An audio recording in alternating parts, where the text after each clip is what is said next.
Ouais. Alors bonjour à tous, je suis Thomas, un des internes du service d'insuffisance cardiaque. Et je vais continuer le cours sur la thématique dont avait parlé Nicolas mardi dernier, donc les cardiopathies et leur association avec les maladies auto-immunes. Donc je ne vais pas revenir sur ce que Nicolas vous avait expliqué mardi dernier, mais en bref, les maladies auto-immunes, c'est des maladies où on a une perte de la tolérance du soi. Il va y avoir des anticorps qui sont dirigés contre les antigènes du soi. Et normalement, tout le but du système immunitaire, c'est de reconnaître certains antigènes qui peuvent être dangereux pour le corps et de se défendre contre eux. Et Nicolas vous l'a expliqué, il y a plein de phénomènes, notamment avec le thymus, qui permet l'entraînement du système immunitaire. Et on a des gardiens, notamment le complexe majeur d'histocomptabilité, qui permet de ne pas avoir une activation anarchique du système immunitaire, notamment contre nos antigènes à nous. Donc aujourd'hui, on va parler de 3 pathologies qui sont auto-immunes et pas auto-inflammatoires. On va parler de la polyarthrite rhumatoïde, du syndrome des antiphospholipides et de la sclérodermie. Donc la polyarthrite rhumatoïde, c'est une maladie auto-immune qui avant était décrite comme spécifique d'organes, mais plus on a d'informations sur elle et plus on arrive à comprendre la pathologie, plus on se rend compte que ce n'est pas du tout une atteinte spécifique d'organes et de la synovie, mais c'est une atteinte généralisée qui va toucher tous les tissus du corps. Et au milieu de tout ça, on peut avoir le cœur qui va être atteint. Donc la définition historique, c'est une atteinte acromélique qui s'oppose à rhizomélique, donc c'est une atteinte plutôt au niveau distal, qui est bilatérale et symétrique. Et historiquement, elle est décrite comme nue, donc c'est une maladie qui est connue depuis très longtemps, depuis l'Antiquité, et à l'époque, il ne décrivait que les atteintes purement articulaires. L'atteinte primitive dans la maladie, c'est l'atteinte de la synovie, qui est cette membrane qui permet la vascularisation et le nourrissement en nutriments du cartilage. Donc au niveau de l'épidémiologie, la polyarthrite rhumatoïde, ce n'est pas une maladie qui est rare, absolument pas. C'est une maladie qui est fréquente et c'est la plus fréquente des atteintes rhumatismales. En France, il y a 320 000 personnes qui sont traitées pour une polyarthrite rhumatoïde, donc probablement qu'il y a un peu plus de personnes atteintes. Au niveau de l'épidémiologie, le pic d'incidence, il est aux alentours de 50 ans. Ça, c'est la prévalence cumulée sur la cohorte des patients français. Ça touche plutôt les femmes. Il y a un deuxième pic d'incidence après 70 ans. Et on s'est rendu compte que dans le monde, il y avait certaines ethnies qui étaient beaucoup plus touchées que d'autres. Les patients caucasiens sont un peu plus touchés que les patients afro-américains dans les cohortes aux États-Unis. Et il y a certaines tribus amérindiennes qui ont certains facteurs prédisposants, notamment des variations au niveau du système HLA, qui ont des prévalences très importantes, allant jusqu'à 6%. Donc la physiopathologie de cette maladie, elle est complexe. Le primum movens de la maladie, il est très très loin de l'articulation. Donc c'est une maladie qui survient sur un terrain génétique qui est sûrement à risque, donc avec ces variations du système HLA. Et il y a certainement également certains facteurs de risque, notamment environnementaux, avec des infections. Il y aurait des dysbioses au niveau intestinal, certains virus qui sont plus associés à l'apparition de polyarthrite rhumatoïde, et le tabagisme qui est un facteur de risque bien décrit. Et donc, il y a une production d'anticorps qui sont dirigés contre les peptides citrulinés. Et cette production d'anticorps, elle est décrite au niveau des poumons. On a une perte de la reconnaissance du système immunitaire pour ces peptides citrulinés. Et ensuite, on va avoir une réaction inflammatoire qui est dirigée au niveau de l'articulation et de la synovie, avec l'activation d'une cascade inflammatoire et l'activation d'ostéoclastes qui vont produire des facteurs qui vont détruire l'articulation. Donc on va se retrouver avec des érosions articulaires. Mais cette activation inflammatoire, elle ne se fait pas que au niveau des articulations, on va la retrouver dans tout le corps. Il y a une phase latente où on n'a pas d'atteinte articulaire dans un premier temps, et cette inflammation, elle est généralisée à tous les systèmes. Donc, comment penser à la polyarthrite rhumatoïde? Donc, d'abord, il y a des signes cliniques. Ça touche plutôt les articulations distales. Comme je l'ai dit, c'est symétrique. Ça, c'est les critères diagnostiques qui sont proposés par la Société européenne de rhumatologie. Donc, je ne vais pas tout détailler, mais ce qu'il faut retenir, c'est que simplement, plus il y a d'articulations qui sont touchées, plus elles sont petites et plus c'est distal, plus il y a de risques que ce soit une polyarthrite rhumatoïde. Il y a aussi donc deux types d'anticorps dans la polyarthrite rhumatoïde. On retrouve les anticorps antipeptides citrulinés qui sont moins sensibles que le facteur rhumatoïde, mais beaucoup plus spécifiques. Et puis on a le facteur rhumatoïde qui est une immunoglobuline M dirigée contre certaines IgG. Donc le diagnostic il repose sur un faisceau d'arguments. Et dans les critères diagnostiques de la Société de rhumato, on peut commencer à traiter le patient même si on n'a pas les anticorps, mais qu'on a des atteintes inflammatoires au niveau des articulations, avec certains facteurs de risque et certains signes qui nous montrent que la maladie est active, notamment des érosions sur les radiographies. Donc, quel bilan initial réalisé? Donc, souvent dans les maladies auto-immunes, on fait des bilans assez larges parce qu'il y a beaucoup d'overlap entre les maladies auto-immunes, parce que c'est souvent des maladies qui partagent des racines communes avec des facteurs de risque communs, mais qu'on a du mal à expliquer. Donc, on fait un bilan biologique, on va rechercher l'inflammation. Dans la polyarthrite rhumatoïde, c'est vraiment corrélé à l'activité de la maladie. On fait un examen physique détaillé, on va rechercher ces atteintes articulaires, si on voit des nodules rhumatoïdes sur la peau. Et puis un bilan d'imagerie. Il faut au moins faire une radiographie des deux mains pour rechercher des pincements, des érosions au niveau des articulations métacarpophalangiennes, des interphalangiennes proximales. Et puis bien sûr la radiographie des pieds. On va rechercher une érosion qui touche en premier la tête du 5e métatarsien.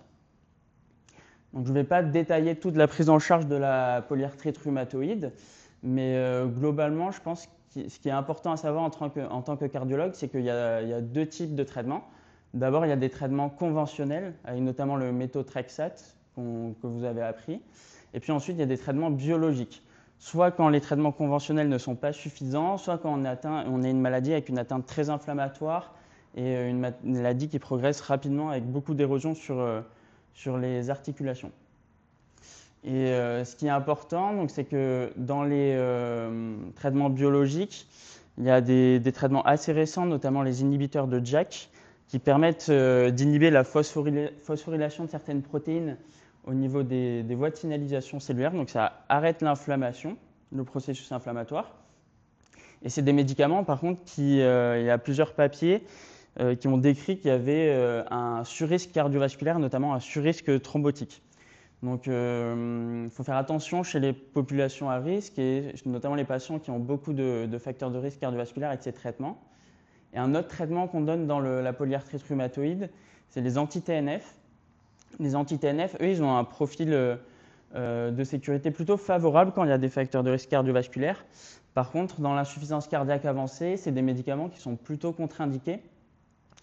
On ne sait pas trop pourquoi, mais ça décompense les patients qui ont des grosses insuffisances cardiaques, probablement qu'il y aurait un rôle du TNF-alpha dans la survie des cardiomyocytes.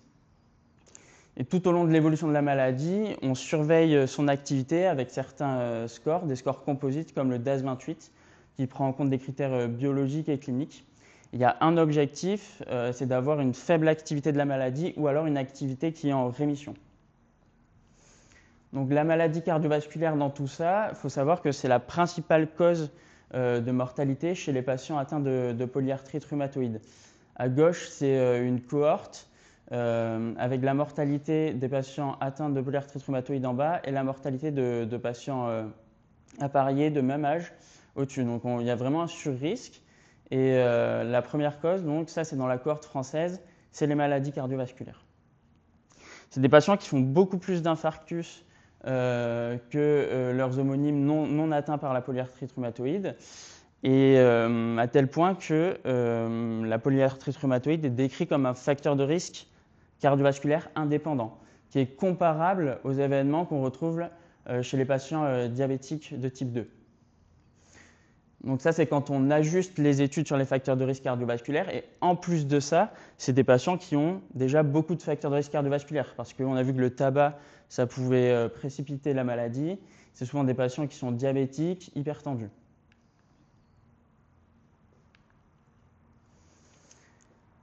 Donc c'est confirmé sur certaines études d'imagerie. C'est des patients qui sont globalement plus athéromateux. Ça, c'est une étude d'environ 100 patients atteints de polyarthrite rhumatoïde contre 100 patients témoins, ajustés sur les facteurs de risque cardiovasculaire. Et donc, c'est des patients qui ont plus de plaques, qui ont des tailles de plaques plus importantes, des plaques dites plus à risque, donc moins calcifiées. Et il y a une étude que je trouvais assez intéressante, mais à prendre avec des pincettes parce que c'est une cohorte rétrospective et c'est sur la mortalité totale, pas sur les événements cardiovasculaires, qui montrait que les patients atteints de polyarthrite rhumatoïde traités par statine avaient une mortalité qui était moindre comparativement aux autres patients. Donc, dans la majorité des papiers, ils disent que les facteurs de risque, les patients qui ont de la polyarthrite rhumatoïde ont beaucoup plus d'athérome que les autres patients parce que l'inflammation serait une cause de l'athérogénèse. Sauf que ce n'est pas aussi simple, c'est très difficile à décrire parce qu'il y a très peu d'études longitudinales, c'est souvent des études transversales où on compare les patients à un instant T. Il y a quelques études avec des échographies des TSA qui montrent que chez certains patients, il y a en effet une progression de la plaque et ça serait causé par l'inflammation. Donc, je ne vais pas vous rappeler tout le processus de la formation de la plaque d'athérome, mais les cellules inflammatoires, elles jouent un rôle assez important dans l'athérogénèse, notamment avec les monocytes qui se transforment en macrophages et qui vont absorber les LDL avant de se transformer en cellules spumeuses pour former la plaque. Ce qui reste sûr dans tout ça, c'est que les patients atteints de polyarthrite rhumatoïde, ils font beaucoup plus d'événements cardiovasculaires. Donc, c'est des patients chez qui il faut axer le traitement sur la prévention du risque et sur le traitement du risque. C'est des patients qui font beaucoup plus d'insuffisance cardiaque. Ça, c'est une étude sur une grosse cohorte européenne. Il y a 80 000, c'est une méta-analyse. En tout, il y a 80 000 patients atteints de polyarthrite rhumatoïde et avec 5 millions de patients témoins. Et les patients atteints de polyarthrite rhumatoïde, ils font 2 fois plus d'insuffisance cardiaque que la population générale. Donc, ils font de l'insuffisance cardiaque, pourquoi? D'une part, parce qu'on a beaucoup d'athérome, et comme je vous l'ai dit, c'est des patients qui font plus d'infarctus, donc on retrouve une proportion non négligeable d'insuffisance cardiaque à fraction d'éjection altérée. Mais la majorité des insuffisances cardiaques chez ces patients, ça semble être quand même de l'insuffisance cardiaque à fraction d'éjection préservée. Pourquoi? Parce que c'est une population qui a tous les facteurs de risque pour faire ce type d'insuffisance cardiaque. C'est une population hypertendue, c'est en majorité des femmes. Il y a de l'inflammation, donc il va y avoir du stress oxydatif avec un remodelage des cardiomyocytes et des processus fibrotiques au sein du cœur qui vont concourir à l'apparition d'insuffisance cardiaque à fraction d'éjection préservée. Il y a de nombreuses autres atteintes dans la polyarthrite rhumatoïde. Une des atteintes les plus fréquentes, mais qui est rarement cliniquement parlante et source d'assez peu de morbidité en réalité et de très peu de mortalité, ce sont les péricardites. Ça peut parfois être le tableau inaugural de la maladie, comme chez ce patient, c'est un case report, où il a fait des péricardites pendant plusieurs années avant qu'on lui diagnostique une polyarthrite rhumatoïde. Il y a aussi des patients qui font beaucoup plus de troubles du rythme dans la polyarthrite rhumatoïde. Il y a certains chercheurs qui ont, chez des modèles murins, donné des anticorps antipeptides citrulinés. Les souris, elles ont produit une polyarthrite rhumatoïde et elles faisaient beaucoup plus d'arythmies supraventriculaires que leurs souris contrôle.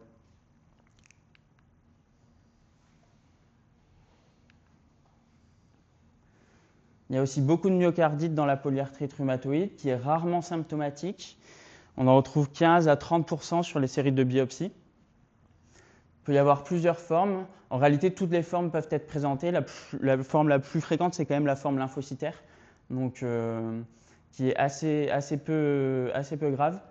Il peut y avoir certains cas avec des formes nécrosantes et fulminantes.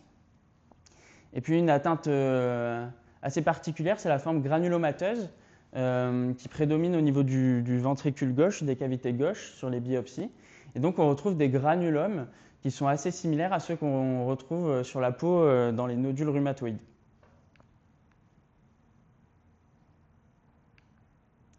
Donc pour conclure sur la polyarthrite rhumatoïde, il n'y a pas vraiment d'atteinte spécifique au niveau du cœur.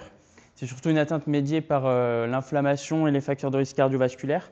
Donc c'est surtout sur cet axe-là qu'il faut insister chez ces patients. On va maintenant passer au syndrome des antiphospholipides.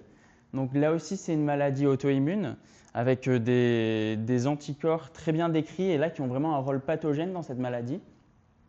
Et c'est une maladie qui va être caractérisée par la survenue d'événements thrombotiques ou d'événements obstétricaux. Et donc avec la persistance, et c'est très important, la persistance de ces auto-anticorps.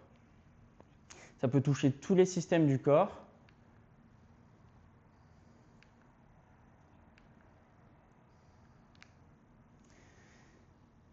Au niveau de l'épidémiologie, là on est dans la maladie rare. Il y a environ 30 000 patients atteints en France. L'incidence, elle est très faible. Ça touche là aussi majoritairement les femmes. C'est une maladie qui touche le sujet plus jeune que dans la polyarthrite rhumatoïde, 30 à 40 ans en moyenne pour l'âge du diagnostic. Donc c'est pour ça que c'est important de connaître la maladie, surtout qu'elle va être une source d'une mortalité importante chez des patients qui sont jeunes. On a 5 à 10% de la mortalité sur 10 ans dans les cohortes chez ces patients. Il y a deux formes de syndrome des antiphospholipides. Il y a la forme primaire qui est un tout petit peu plus fréquente que la forme secondaire. Et la forme secondaire, elle est généralement associée à une autre maladie auto-immune. Dans la plupart des cas, c'est le lupus. Et c'est des syndromes des antiphospholipides qui sont généralement plus graves, avec une mortalité plus importante dans la forme secondaire, parce que d'une part, il y a les complications de la maladie auto-immune princeps, donc le lupus, et à ça vient se surajouter les événements thrombotiques et obstétricaux du syndrome des antiphospholipides. Donc la mortalité, elle est majoritairement expliquée par les événements thrombotiques. Ça, c'est une cohorte d'environ 1000 patients. Donc quand on additionne tous les événements thrombotiques, on arrive à peu près à 40% de la mortalité. Donc c'est non négligeable. Et il y a aussi une grande partie de la mortalité qui est expliquée par les infections, parce que c'est des patients chez qui il y a beaucoup d'iatrogénie qui sont très souvent hospitalisés, donc ils font plus d'infections que les autres patients. Il y a aussi un petit facteur de confusion, c'est parce que dans les études, les SAPL, dans les cohortes où il y a beaucoup de patients, les SAPL primaires et secondaires, ils sont rarement séparés. Et dans le SAPL secondaire, comme il y a le lupus, il y a souvent des traitements anti-inflammatoires qui sont donnés et c'est des traitements qui favorisent les infections. Donc globalement, c'est une population qui est très fragile et chez qui il y a beaucoup d'iatrogénie, donc des infections et de la iatrogénie avec le traitement de la maladie en elle-même, parce que c'est des patients qui vont être traités par anticoagulants. Donc on retrouve quand même beaucoup d'effets indésirables des anticoagulants avec un nombre d'événements hémorragiques qui n'est pas du tout négligeable. Donc c'est une maladie qui est de description assez récente. Elle a été décrite Le syndrome a été... les pièces du puzzle ont été rassemblées en 1983 à Londres par un professeur de rhumatologie. Et les premières découvertes, elles ne sont pas si vieilles pour le syndrome des antiphospholipides. Ça commence en 1906, quand Wassermann il a mis au point un test pour diagnostiquer la syphilis. Et ce test, il utilisait comme antigène du cœur de bœuf, donc riche en cardiolipine, et il mettait du sérum de patients qu'il suspectait d'être atteints de la syphilis en contact avec ce cœur de bœuf pour le faire réagir. Et on s'est rendu compte au fil des années qu'il y avait beaucoup de patients qui étaient positifs pour ce test de Wassermann, mais qui n'avaient en réalité pas de syphilis. Parce qu'il y a un deuxième test, qui était le test TPHA, spécifique du tréponème, qui ne revenait pas positif chez ces patients-là. Le test de Wassermann, c'est un test que vous avez appris sous le nom de VDRL, qu'on n'utilise plus maintenant, mais qui a été utilisé jusque dans les années 90. Il y avait beaucoup de faux positifs et on s'est rendu compte petit à petit que ces faux positifs, ils faisaient plus d'événements thrombotiques que les autres et que généralement c'était des patients atteints de lupus. Il y a dans les années 40 un anticorps qui a été décrit, c'est l'anticoagulant circulant Lupic, qui a été décrit chez ces patients-là et qui paradoxalement sur les tests de coagulation, notamment le TCA, il augmente la durée des tests. Donc in vitro, il y a une action qui est anticoagulante, mais paradoxalement, in vivo, c'est des patients qui font beaucoup plus d'événements thrombotiques. Pourquoi? Parce que cet anticoagulant Lupic, il interagit avec les phospholipides dans les tests du temps de céphaline activé. Donc ça allonge le test, mais in vivo, ça interagit aussi avec les phospholipides, mais ça active la cascade de coagulation. Un peu plus tard, on découvre les anticardiaques.